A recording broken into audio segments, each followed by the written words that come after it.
వృషభ రాశి వారికి ఈ వారం చాలా అనుకూలంగా ఉంది.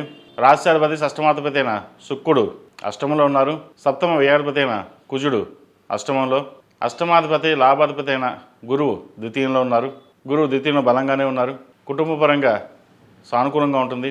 ఉద్యోగపరంగా స్థిరాస్తుల పరంగా రావాల్సిన బెనిఫిట్స్ ఏవైతే ఉన్నాయో కలిసి వస్తాయి. బంధుమిత్రులతో కలిసి ఆనందంగా కాలాన్ని గడుపుతారు. భూ సంబంధించిన విషయవహారాలు సానుకూల పడతాయి. నలుగురితో పాటు సరదాగా ఉండాలి, కలిసిమెలిసి ఉండాలన్న భావన ఏదైతే ఉందో అది నెరవేరుతుంది. అదేవిధంగా ఖర్చులు అదుపులోకి వస్తాయి.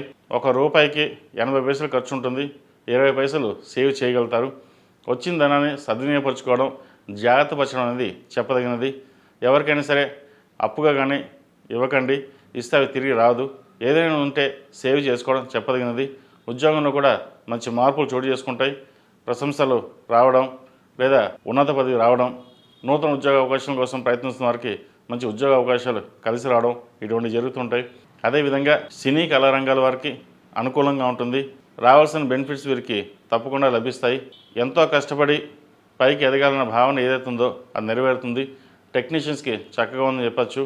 అదేవిధంగా అడ్మినిస్ట్రేషన్ రంగంలో ఉన్న వారికి, వ్యాపారస్తులకు, చిరుస్థాయి వ్యాపారస్తులకు, కాస్మెటిక్స్, బ్యూటీషియన్స్, అదేవిధంగా మెడికల్ రంగంలో ఉన్నవారికి కాలం అనుకూలంగా ఉంటుంది. వైద్య వృత్తులు ఉన్నవారు కూడా చాలా చక్కగా ఉందని చెప్పవచ్చు. ఈ రాశిలో మించిన విద్యార్థులకు చాలా అనుకూలంగా ఉంది. పంచమాధిపతి ద్వితీయాధిపతి అయిన బుధుడు అష్టమంలో ఉన్నారు. విద్యాపరంగా అనుకూలత ఏర్పడుతుంది. పై చదువుల కోసం చేసే ప్రయత్నాలు ఫలిస్తాయి. పరీక్షలు కూడా దగ్గర పడుతుంది. పరీక్షల మీద ధ్యాస పెట్టుకుని ముందుకు వెళ్ళడం, ప్రతిరోజు దక్షిణామూర్తి స్తోత్రాన్ని పఠించడం, దక్షిణామూర్తి రూపు మెడలో వేసుకోవడం చెప్పదగిన సూచన. విద్యార్థులు దక్షిణామూర్తి రూపుని మెడలో వేసుకోండి, మంచి ఫలితాలు సంప్రాప్తిస్తాయి. ఈ రాశిలో జన్మించిన స్త్రీలకు వృత్తి ఉద్యోగాల పరంగా సానుకూలంగా ఉంటుంది. ఆరోగ్యం కూడా చక్కగా ఉంటుంది. అయితే వీరికి ఎటువంటి ఆరోగ్యపరంగా ఇబ్బందులు ఉండవు.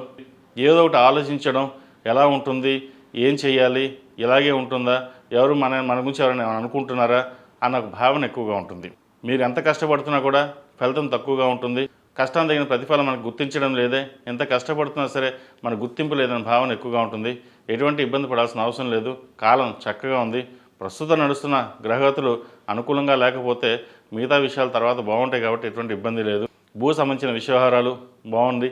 ముఖ్యంగా రియల్ ఎస్టేట్ రంగాల్లో ఉన్న వారికి చాలా అనుకూలంగా ఉందని చెప్పచ్చు. ఈ రాశివారు ప్రతిరోజు ప్రతినిత్యం ఓం నమో నారాయణ వృత్తులతో దీపారాయణ చేయడం, కాలభైరవ అష్టకం పఠించడం చెప్పదగిన సూచన. ఈ రాశిలో మించిన వారికి కలిసి వచ్చే సంఖ్య 6, కలిసి వచ్చే రంగు బ్లూ. ఏదైనా పని మీద బయటకు వెళ్ళినప్పుడు మంగళవారం కానీ శుక్రవారం కానీ వెళ్ళండి, మంచి ఫలితాలు సంప్రాప్తిస్తాయి.